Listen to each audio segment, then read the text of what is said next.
જય શ્રી કૃષ્ણ. આજના વિડીયોમાં આપણે પુરુષોત્તમ માસ કથા અધ્યાય બીજો નારદજીનો પ્રશ્ન અને વર વગરની વહુની કથા સાંભળીશું.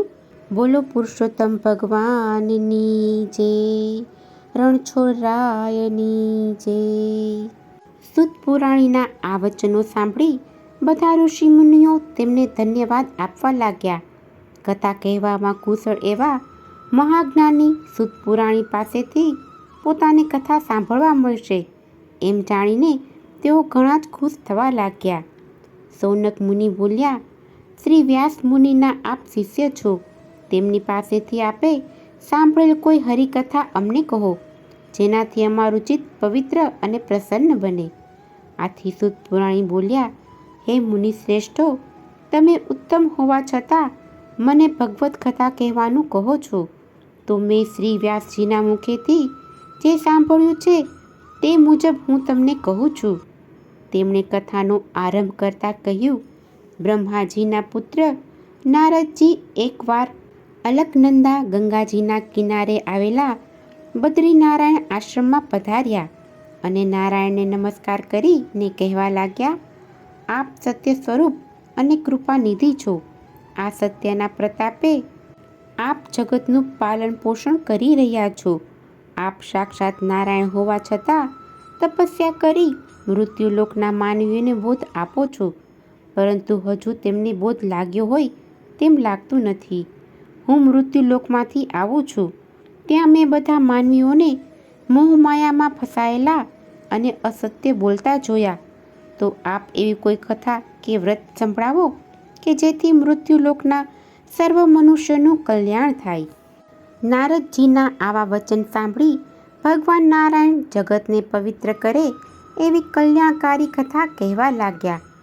નારદ વૃંદાવનવાસી ગોપીજન વલ્લભ ભગવાન શ્રી કૃષ્ણની પવિત્ર લીલાઓનું શ્રવણ કરવાથી સંસાર અને આત્માના બધા દુઃખો કષ્ટો દૂર થાય છે.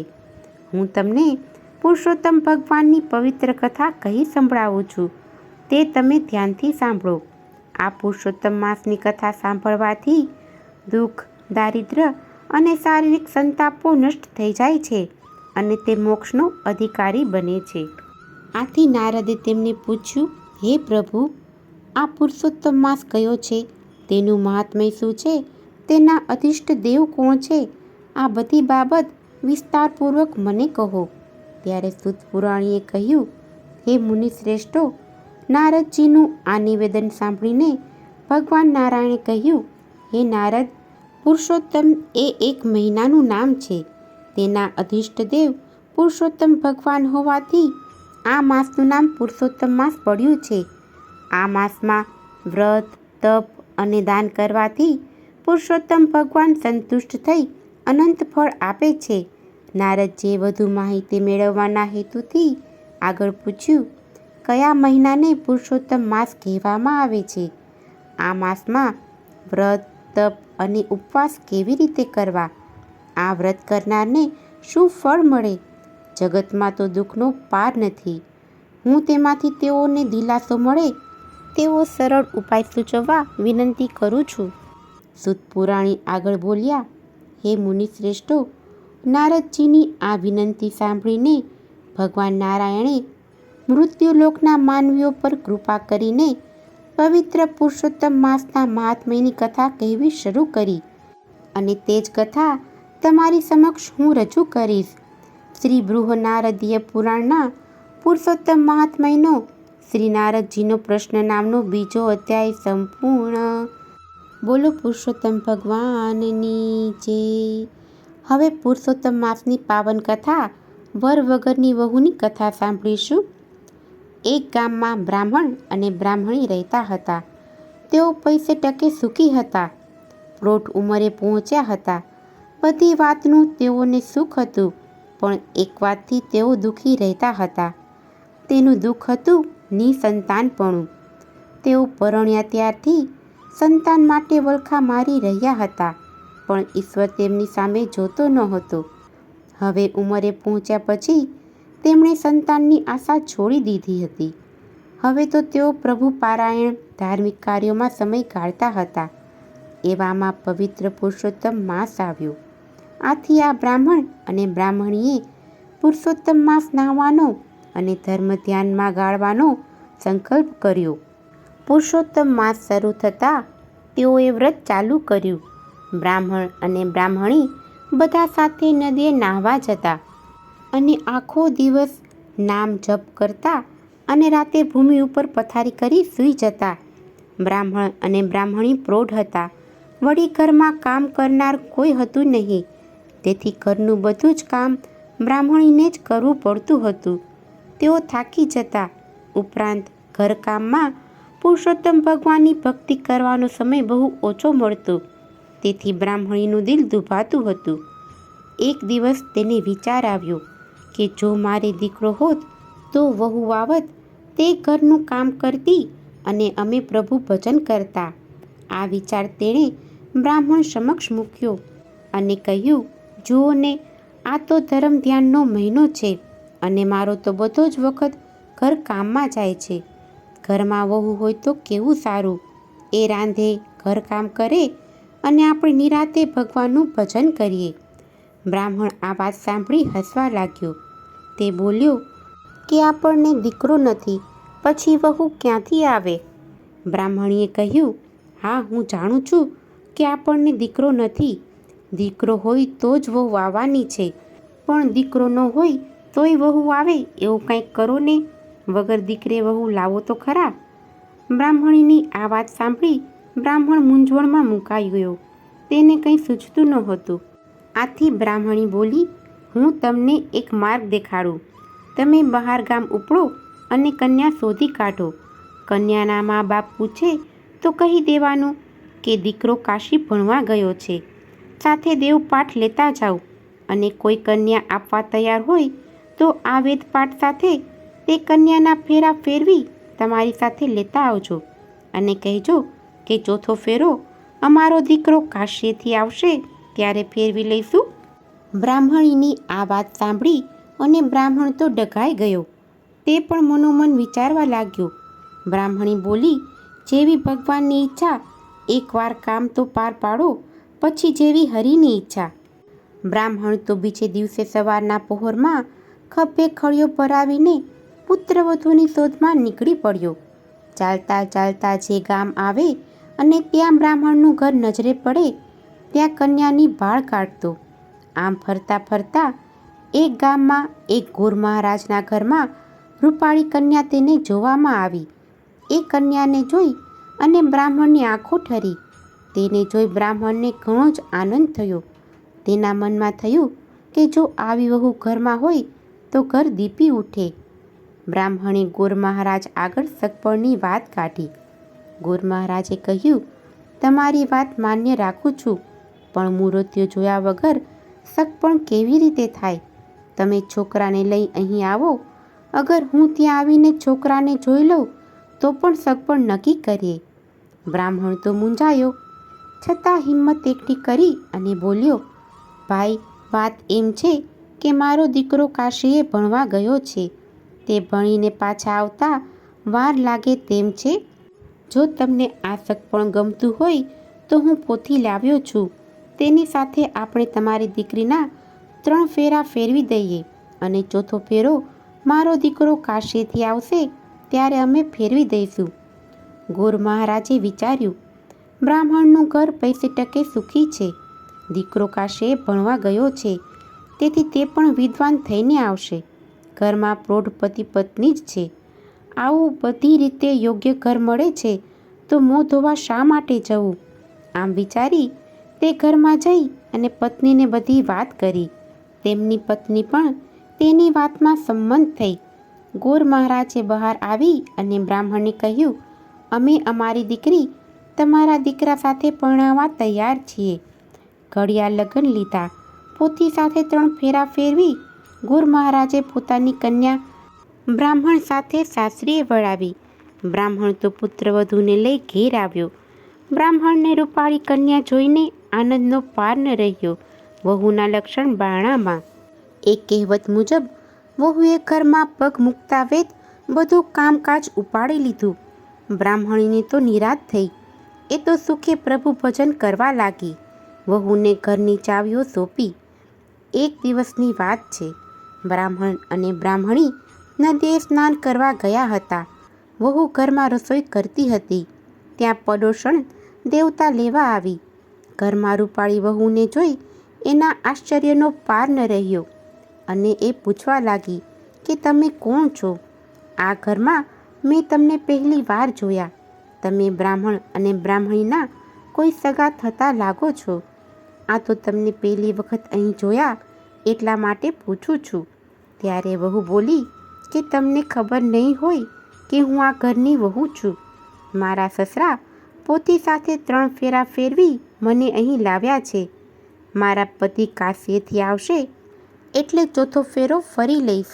આ સાંભળી અને પાડોશણ તો ખળાખળ હસવા લાગી અને બોલી, બહેન, આ બ્રાહ્મણ અને બ્રાહ્મણીને કોઈ સંતાન જ નથી. તેઓ તો વાંજ્યા છે. પડોશણની વાત સાંભળી વહુનું કાળજું ચીરાઈ ગયું અને તે રડવા લાગી. થોડી વારે બ્રાહ્મણ અને બ્રાહ્મણી નદીએથી નાહીને પાછા આવ્યા. વહુને રડતી જોઈ બ્રાહ્મણી પૂછવા લાગી કે દીકરી, તું શા માટે રડે છે? જવાબમાં વહુએ પાડોશણે કહેલી વાત કરી. વહુની વાત સાંભળી બ્રાહ્મણી ચોંકી ગઈ. છતાં બ્રાહ્મણીએ હિંમત રાખી વહુને માથે હાથ મૂકી આશ્વાસન આપતા કહ્યું, વહુ બેટા, અમે પૈસાવાળા છીએ એટલે અદેખા લોકો અમારા માટે ગમે તેમ બોલે છે. તેઓ અમારું સુખ સાંખી શકતા નથી, તેથી અમારી નિંદા કરે છે. તું જ વિચાર કરને, કોઈ દીકરા વગર વહુ લાવે ખરા? મારા 7 ઓરડા અને 3 માળની આ હવેલીને ભોગવનાર મારો જુવાન જોત દીકરો છે. વળી તે એટલો બધો રૂપાળો અને તેજસ્વી છે કે તેને જોતાં જ આંખો અંજાઈ જાય. તેને જોઈને તું કહી શકે, જેણે 5 આંગળીએ ભગવાનને પૂજ્યા હોય તેને આવો વર મળે. મારો દીકરો તો કાશીએ ભણવા ગયો છે, માટે એ ભણી ગણીને પાછો આવે ત્યાં સુધી તને એકલું ન લાગે એટલા માટે લે આ 7 ઓરડાઓની ચાવી. દરેક ઓરડામાં ખાવા પીવાની અને શણગારની વસ્તુઓ પડી છે. ખાઓ, પીઓ અને પહેરો ઓઢો, પણ એક વાતની યાદ રાખજો કે 7મો ઓરડો ઉઘાડશો નહીં. વહુએ તો હવેલીના 3 માળ જોયા હતા, પણ તેમાં 7 ઓરડા બંધ હતા. તેના દરવાજાને મોટા મોટા તાળા મારેલા હતા. આથી તે વિચાર કરતી કે આ 7 ઓરડામાં એવું તે શું હશે કે તેને બંધ જ રાખવામાં આવે છે, ક્યારેય ઉઘાડવામાં આવતા નથી. વહુ પાસે 7 ઓરડાઓની ચાવી એટલે તેના મનમાં ધરપત રહી નહીં. એક દિવસ બ્રાહ્મણ અને બ્રાહ્મણી દેવદર્શને ગયા. ત્યારે વહુએ પહેલો ઓરડો ઉઘાડ્યો તો એમાં મીઠાઈ અને પકવાન જોયા. બીજા ઓરડામાં હીરના ચીર જોયા. ત્રીજામાં 16 શણગારના સાધનો જોયા. આમ દરેક ઓરડામાં સમૃદ્ધિની છોડ ઉઠતી જોઈ. પછી વહુને 7મો ઓરડો જોવાની એટલી જિજ્ઞાસા થઈ કે તેણે સાસુની આજ્ઞાનો ભંગ કરી અને 7મો ઓરડો ઉઘાડ્યો. ઓરડામાં પગ મૂકતા જ તે થીજી ગઈ. ઓરડાની વચ્ચે એક દિવ્ય તેજવાળો યુવાન દીવાના અજવાળે પોથી વાંચી રહ્યો હતો. આખા ઓરડામાં સુવાસ પ્રસરેલી હતી. વહુ તો આ જોઈને સ્તબ્ધ થઈ ગઈ. યુવાનને જોવા લાગી. તે ઉંબરામાં જ ઊભી રહી. તેની ઓરડામાં જવાની હિંમત ના ચાલી. બારણું ઉઘાડવાનો અવાજ સાંભળી યુવાને બારણા તરફ દ્રષ્ટિ કરી અને બોલ્યો, તમે બારણું કેમ ઉઘાડ્યું? બારણું બંધ કરી દો. મારા માતા પિતાનું પુરુષોત્તમ માસનું વ્રત તૂટશે. વેદનો પાઠ અધૂરો રહેશે. તમે પોથી સાથે 3 ફેરા ફર્યા એ હું જાણું છું. વ્રત પૂર્ણ થયા પછી 4થો ફેરો હું ફરીશ. વહુની આંખોમાં તો હર્ષના આંસુ આવી ગયા. તેણે તરત જ બારણું બંધ કર્યું. જ્યારે તેના સાસુ સસરા મંદિરેથી દર્શન કરી પાછા ઘેર આવ્યા ત્યારે તે ઠાવકી થઈને અનાજ સાફ કરી રહી હતી. તેણે સાસુ સસરાને જમવા બેસાડી દીધા અને પોતે પણ જમી લીધું, પરંતુ પોતે આજ્ઞાનો ભંગ કરીને 7મો ઓરડો ઉઘાડ્યો હતો એ વાત કોઈને કરી નહીં. હવે તે સારી રીતે સાસુ અને સસરાની સેવા ચાકરી કરતી હતી અને દરરોજ તેમને પ્રેમથી જમાડતી. આમ ને આમ પુરુષોત્તમ માસ પૂર્ણ થયો. હવે વ્રતના ઉજવણા થવા માંડ્યા. બ્રાહ્મણ અને બ્રાહ્મણીએ પણ સારી રીતે વ્રતનું ઉજવણું કર્યું. વહુને થયું કે હવે મારા પતિ માટે સાસુ સસરાને પૂછું. તેણે સાસુ સસરા પાસે જઈને પૂછ્યું, પુરુષોત્તમ માસ પૂરો થયો, તેનું ઉજવણું પણ થઈ ગયું. તમારા દીકરાને બોલાવો એટલે હું તેમની સાથે ચોથો ફેરો ફરી શકું. વહુની વાત સાંભળી સાસુ અને સસરા પરસેવે રેબઝેબ થઈ ગયા. દીકરો તો હતો નહીં તો લાવવો ક્યાંથી? તેમની લાજ પુરુષોત્તમ ભગવાન સિવાય કોઈ રાખે તેમ ન હતું. તેમણે વહુને કહ્યું, વહુ, તમે ફિકર ન કરો, થોડા દિવસમાં મારા દીકરા સાથે ચોથો ફેરો ફેરવીશ. હવે બહાનું કઢાય તેમ નહોતું. આબરૂ જવાની ઘડી આવી પહોંચી હતી. તેઓ પુરુષોત્તમ ભગવાનને યાદ કરી સહાય કરવા મનમાં ગણગણી રહ્યા હતા. સાસુ સસરાને મૂંઝાતા જોઈ વહુ બોલી, તમે આમ મૂંઝાઓ છો શા માટે? તમારા દીકરાને બોલાવું છું. બ્રાહ્મણ અને બ્રાહ્મણી ચકિત થઈ એકબીજા સામે તાકી રહ્યા. તેમને લઈ વહુ સાતમા ઓરડા આગળ આવી અને બારણું ઉઘાડ્યું તો ઓરડામાંથી તેજસ્વી પુરુષોત્તમ ભગવાન બહાર આવ્યા. યુવાનનું તેજસ્વી રૂપ જોઈને બ્રાહ્મણ અને બ્રાહ્મણી સમજી ગયા કે આ યુવાન તે જ પુરુષોત્તમ ભગવાન છે. તેમના વ્રતના પ્રભાવે પ્રસન્ન થઈ આ લીલા તેમણે કરી છે. તેઓ સ્વયં તેમના પુત્ર તરીકે પ્રગટ થયા છે. ભક્તની લાજ રાખવા માટે તેઓ સ્વયં પધાર્યા છે. બ્રાહ્મણ અને બ્રાહ્મણી તેમના પગમાં પડ્યા અને ગળે લગાવ્યા. વહુ પણ યુવાનને પગે પડી. તે જ દિવસે બ્રાહ્મણના ઘરે ચોરી રચાઈ. ચોરીમાં ગોર મહારાજે હસ્તમેળાપ કરાવી ચોથો ફેરો ફેરવ્યો. આમ લગ્ન વિધિ પૂર્ણ થતાં વહુ હર્ષ ખેલી બની ગઈ. બ્રાહ્મણ અને બ્રાહ્મણી પણ હર્ષ પામ્યા. તેમને તો પુરુષોત્તમ માસના વ્રતના પ્રતાપે તેમની લાજ રહી અને વગર દીકરે વહુ આવી. હે પુરુષોત્તમ ભગવાન, જેવા તમે બ્રાહ્મણ અને બ્રાહ્મણીને ફળ્યા તેમ પુરુષોત્તમ માસનું વ્રત કરનાર, નાહનાર તેમજ કથા વાંચનાર અને સાંભળનાર સહુને ફળજો. બોલો શ્રી પુરુષોત્તમ ભગવાનની જય. રણછોડરાયની જય. જો તમને આજની આ કથા પસંદ આવી હોય તો એક લાઈક આપી ચેનલને સબસ્ક્રાઈબ કરો. આજની આ કથા સાંભળવા બદલ આપનો ખૂબ ખૂબ આભાર. જય શ્રી કૃષ્ણ.